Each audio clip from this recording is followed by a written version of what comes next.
जैसा कि हम सबने पिछले एपिसोड में देखा, डीकन ने हल्के से कहा, उस समय सभी शिष्य प्रदर्शन मंच की स्थिति को स्पष्ट रूप से देख सकते थे। लिंगमेई ने अपनी जबरदस्त ताकत से जादुई तलवार तकनीक की महत्ता को वास्तव में अद्भुत बना दिया था। मैं पहले ही डर गया था। लेकिन उस समय लिंगमेई अपनी क्रूरता को नियंत्रित नहीं कर पाई और क्रूरता से वापसी के कारण ऐसी भयानक घटना घटी। इसलिए तुम्हें वास्तव में किसी से बदला लेने की जरूरत नहीं है। मैं केवल लिंगमेई को ही दोषी ठहरा सकता हूँ कला सीखने में कुशल न होने के लिए। युएलिंग ने कहा। क्या? कैसे हो सकता है? आंखों की पुतलियां सिकुड़ गई। युएलिंग को विश्वास नहीं हो रहा था कि यह सब वास्तव में युएर की खुद की गलती थी।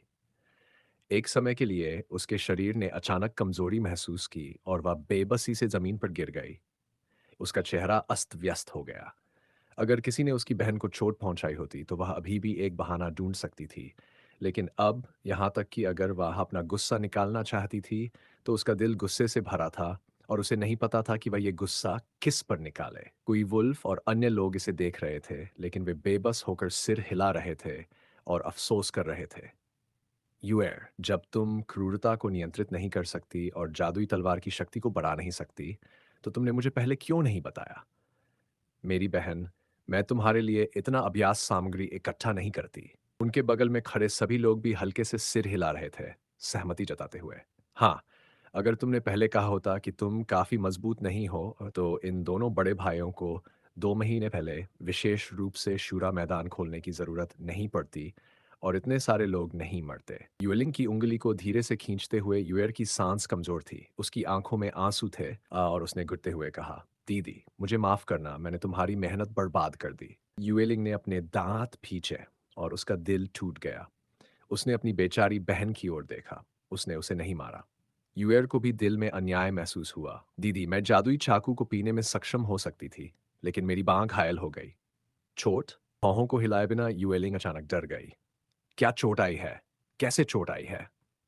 कौन ने तुम्हें चोट पहुंचाई? दिल में थोड़ी गहरी विचारधारा थी और यूएर धीरे से चिल्लाई। 2 महीने पहले जब जियोफान सेक्ट गेट पर आया था, मुझे लगा कि वह एक संदिग्ध व्यक्ति है, तो मैंने उस पर हमला किया। नतीजतन मैंने उसे चोट पहुंचाई और वहां ने मुझे भी चोट पहुंचाई, लेकिन मुझे कैसे चोट कुछ देर तक सुधार नहीं रहा है। जुओफान। ऐसा लगता है कि आखिरकार सांस मिल गई। यूए लिंग ने दांत घिसकर फिर से चिल्लाया। ये पता चला कि तुम भूत खेल रहे हो, तुम इंतजार कर रहे हो, तुमने मेरी बहन को बर्बाद किया। चाहे तुम्हारा कोई भी परिचय हो, बुढ़िया निश्चित रूप से तुम्हें निराश करेगी। पूर्वज, इस दिल के घम को दूर करने के लिए। कुई वोल्फ ने इसे सुनते हुए सोचा और थोड़ी गहराई में सोचा। उसकी आंखें अचानक चमक उठी और वह अचानक समझ गया। ओह! क्या ज़ुओफ़ान ने हमें पहले ही चेतावनी दी थी? हमें गुज़रने दें और प्रतिस्पर्धा नहीं करनी चाहिए। ये सब वही है कि वह भूत है और हमारे खिलाफ प्रतिशोध ले रहा है। अचानक कोई वोल्फ ने फिर से अपने सिर पर थप्पड़ मारा, चिल्लाते हुए, ये ज़ुओफ़ान ने यूएर पर हाथ-पैर फेर दिए हैं। क्या वह गंगेर के साथ भी और बुरा व्यवहार करेगा? इसका सोचते हुए कुई वोल्फ इतने व्याकुल हो गए कि उन्होंने बस उठकर यनवुटाई की दिशा में भाग लिया। लेकिन उन्होंने देखा कि उनकी तरफ एक पलक सिर्फ उड़ने वाली थी। एक दूसरी ग्रे आकृति अचानक उनके सामने आ गई। उसने अपने हाथ में वस्त्र पर फेंक दिया और चिल्लाया, तुम फिर से यहाँ हो। गंगेर। कुई लांग ने देखा कि वस्त्र कुछ और नहीं था, बल्कि यह उनके बेटे कुई गंग था। और युएर की तरह इस कुई गंग का भी पूरे शरीर पर खून था और उसकी सांस व्यासनी थी। डिगन्स, जिसने खून में दफन किए हुए कुई गंग को देखा, उसने हैरानी से पूछा। कपड़े पहने हुए आदमी ने हाथों में निराशा से हाथ छटकाया और आह भरकर कहा, मुझे नहीं पता कि आज बुराई के साथ क्या हो गया है। तुम्हारी स्टेज पहली है, ये दूसरी है। जब वे बड़े करने की तैयारी कर रहे थे तब सब गिर गए। बच्चे ने लड़ाई की गोली भी ली है। अनुमान है कि यह बहुत मजबूत विरोधी दांत है, जिसके कारण उसका रक्त संबंध भी फूट गया है। देवता ने सिर हिलाते हुए कहा, कोई गैंग को खून से रंगते हुए नीचे की ओर दयालुता से देखते हुए। आह, ये तो वाकई मरने वाला नहीं है, ये मरने वाला नहीं है। बाहरी द्वार जैसे इस साल के बाद और अगले साल ऐसा क्यों नहीं? आंतरिक द्वार में प्रवेश करने के लिए तुम्हें मरने की जरूरत ही नहीं होती। तुम इसे देखो। मैंने 9 वर्षों तक बाहरी द्वार के निचले स्तर को भी देखा है और अंत में उन्हें डिकन नहीं बनाया गया। तभी कोई वुल्फ ने गुस्से में कहा, "ज़्वोफ़ान!" बिना सोचे समझे उसने अपने दांत जोर से भींच लिए और भेड़िए के मुंह से एक जानवर जैसी गड़गड़ाहट निकली। तुमने मेरे बेटे को नष्ट करने की हिम्मत कैसे की, बुजुर्ग, और तुम आसमान को भी बांटने की कोशिश कर रहे हो? क्यों? गैंगर भी तो वही बच्चा है। भौहें कांपती हुई युएलिंग ने कुई वुल्फ की ओर गहराई से देखा। कुई लांग ने जोर से सिर हिलाते हुए कहा, युएलिंग, तुम्हें इसे भूलना नहीं चाहिए। उस बच्चे ने 3 दिन पहले मेरे बच्चे की बाह पर हाथ रखा था। हालांकि मुझे उसमें कोई गड़बड़ी नहीं नजर आई, लेकिन यकीनन वह एक भूत है, इसमें कोई शक नहीं है। हाँ, ये बच्चा हमारे दोनों का बड़ा शत्रु है। स्पष्ट रूप से सिर हिलाते हुए यूए लिंग ने कहा। उनका चेहरा और भी क्रूर लग रहा था और जोर से चिल्लाया, क्वीवुल्फ, चलो बच्चे का सिर ले आए, चाहे वह कुचल जाए, हिचक नहीं। अच्छा है। एक ऊंची चिल्लाहट के साथ क्वीवुल्फ भी तुरंत खड़ा हो गया। यूए लिंग के साथ कंधे से कंधा मिलाकर हौशान मौजलम की ओर धावा बोला। जब मिस्टर युआन ने इन्हें देखा तो वह जल्दी से रोक लिया और बेचैनी से बोला, रुको, दो बुजुर्गों, चीजें स्पष्ट होने से पहले बहुत चिंता मत करो, निर्दोष लोगों को कष्ट मत दो। दूर हटो, इस संप्रदाय में कोई अच्छा व्यक्ति नहीं है, केवल दुश्मन और उपकारी है। उन्होंने युआन लाओ को जोर से धक्का दिया और दोनों तुरंत मकबरे की ओर उड़ गए। युआन लाओ हैरान रह गए और जल्दी से दो डीकन की ओर देखा। दो डीकन महोदय, जल्दी से उन्हें रोकें। और फिर आप कल्पना नहीं कर सकते, वज्वफान साधारण व्यक्ति नहीं है, उसे कोई हादसा नहीं होना चाहिए। अनजाने में डीकन और उसके साथी ने एक दूसरे की ओर देखा, लेकिन दोनों मुस्कुराए और सिर हिलाते हुए कहा, यह नहीं कि हम इस मामले की परवाह नहीं करते, बल्कि वह काले चेहरे वाले यान लियो कुई वुल्फ और भूत चेहरे वाले लोशा युएलिंग दोनों बहुत खतरनाक हैं। हम उनके विरोधी नहीं हैं। हम संप्रदाय के नियमों के आधार पर उन्हें दबा सकते थे, लेकिन अब वे नाराज हैं और हम उनकी परवाह नहीं कर सकते। हम उन्हें छूते हैं तो मर जाएंगे, है ना? संक्षिप्त में, ये तुम्हारे हाथ का घर है और हमने इसे यहाँ लाया और हमने अपनी बात कह दी।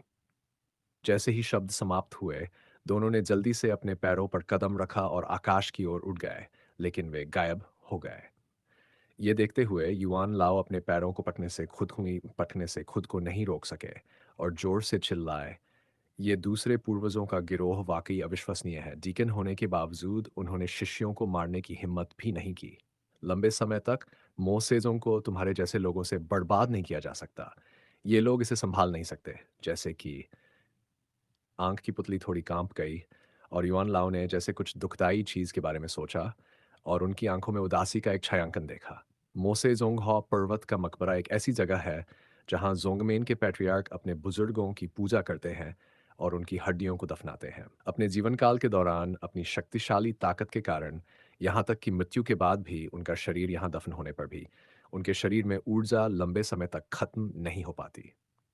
ये ऊर्जा इस अकेली पहाड़ी के किनारे इकट्ठी हो जाती है। जो लोग ताकत में असमर्थ होते हैं, वे अचानक शरीर में प्रवेश कर जाते हैं और नसों को क्षीण कर देते हैं। अगर ये लंबे समय तक चलता है, तो ये वास्तविक युआन को नुकसान पहुंचाएगा और यांग दिन ब दिन कम होगा और वे कहीं न कहीं गिर जाएंगे। इसलिए यहाँ तक कि जब विविध कक्षा के शिष्य इस जगह को साफ करने आते हैं, तो वे दोपहर में अवसर चुनेंगे और जब यांग पूर्ण होता है, तब इस ठंडी जगह में प्रवेश कर सकते हैं। जहाँ तक रात भर यहाँ रहने की बात है, कोई भी ऐसा करने की हिम्मत नहीं करता, क्योंकि एक बार रात यहाँ आ गई तो ठंडी हवा सबसे अधिक प्रबल होगी, हड्डियों में 3 अंक घुसेगी और आंतरिक बल पर्याप्त मजबूत न हो तो प्रतिरोध नहीं कर पाएगी। भले ही ये पर्याप्त मजबूत हो, ये यहाँ हानिकारक है। लेकिन फिर भी अंधेरी रात में जब चांद खाली होता है, तो अभी भी एक काले वस्त्र में आकृति है जो कब्रिस्तान के बीच में चुपचाप बैठी हुई है। हवा की तूफानी लहरों को गुजरने देती है, फिर भी अचल। उसके शरीर को गहरे काले गैस से ढका हुआ है जो लगातार बढ़ रही है, और वे अंधेरी हवाएं सिर्फ उस काले गैस को छूती है, वे तुरंत उसमें समा जाती हैं और गायब हो जाती हैं। लेकिन ये वो फैन है जो यहाँ ध्यान कर रहा है और अभ्यास कर रहा है, आत्मा और शरीर का विकास कर रहा है। मूल रूप से युएलिंग और कुई वुल्फ ने ज़्वोफैन को यहाँ कब्र की रखवाली के लिए भेजा था, लेकिन मूल रूप से उसे कुछ सिखाने के लिए, उसे मारने के लिए नहीं। आखिरकार ज़्वोफैन को अपने पृष्ठभूमि को स्पष्ट करने से पहले ऐसा करने की हिम्मत नहीं हुई थी। ज़्वोफैन की तियानक स्वान किजोंग की खेती के साथ, हालांकि यहाँ जीवन की कोई चिंता नहीं होगी, लेकिन 1 महीने के बाद वह निश्चित रूप से थक जाएगा और शर्मिंदा होगा, जिससे उसे सिखाने का प्रभाव प्राप्त होगा। लेकिन किसी ने सोचा भी नहीं था कि वो फैन यहाँ बाघ के जैसे जंगल में और ड्रैगन के जैसे समुद्र में स्वतंत्र होगा। आखिरकार उसकी स्वर्ग और राक्षसों को बदलने की तकनीक का उद्देश्य दुनिया की हर चीज को अपने में बदलना है। अब जब मोसे पूर्वजों की शक्तिशाली पीढ़ियों की ऊर्जा से भरपूर हवा स्वचालित रूप से दरवाजे पर आ रही है, तो वह इसे स्वीकार क्यों न करे? तो जब वह शरीर को विकसित करने के व्यायाम का अभ्यास कर रहा था, उसने प्राइमोर्डियल स्पिरिट को परिष्कृत करने के लिए खिंग्यान को जलाया। दोनों एक दूसरे को नहीं रोक रहे थे और एक दूसरे का पूरक थे। केवल 3 दिनों में चुओफान ने तेजी से प्रगति की और उसे ऐसा लगा कि वह टूटने वाला है। यह उसे खुशी से भर गया। यह ठंडी कब्र दूसरों के लिए एक शोक स्थल हो सकती है, लेकिन उसके लिए यह एक वास्तविक वरदान है। शायद 1 महीने बाद जब कोई वुल्फ मून स्पिरिट उसे छोड़ने के लिए कहेगा, तो वह शायद नहीं जाएगा। सहसा 2 आवाजें उसके कानों में पड़ीं। थोड़ा-सा भौहें चढ़ाकर चुओफान के माथे पर हरी ज्वाला अचानक बुझ गई और पूरे शरीर की काली ऊर्जा भी शरीर में गिर गई। उसने अपनी आंखें खोलीं, एक आह भरी और थोड़ा-सा शिकायत की। ओह! ये 2 कमीने, क्या तुम मुझे अच्छा नहीं देख रहे हो? मुझे इस कब्रिस्तान में सजा दी और सफाई करने को कहा। अचानक एक अदृश्य लहर निकली और दोनों की आकृतियां आगे की ओर बढ़ीं। वे भयभीत हो गए। ये देवताओं की प्राइमोर्डियल स्पिरिट का झटका था, इसलिए सहसा उनकी पुतलियां सिकुड़ गई। तुम लोग मुझे इस तरह से क्यों घूर रहे हो? क्या मैंने तुम लोगों की कुछ चीज़ बिगाड़ दी है? इसी के साथ ये वाला वीडियो यहीं पर ख़त्म करता हूँ। नेक्स्ट एपिसोड कल आएंगे।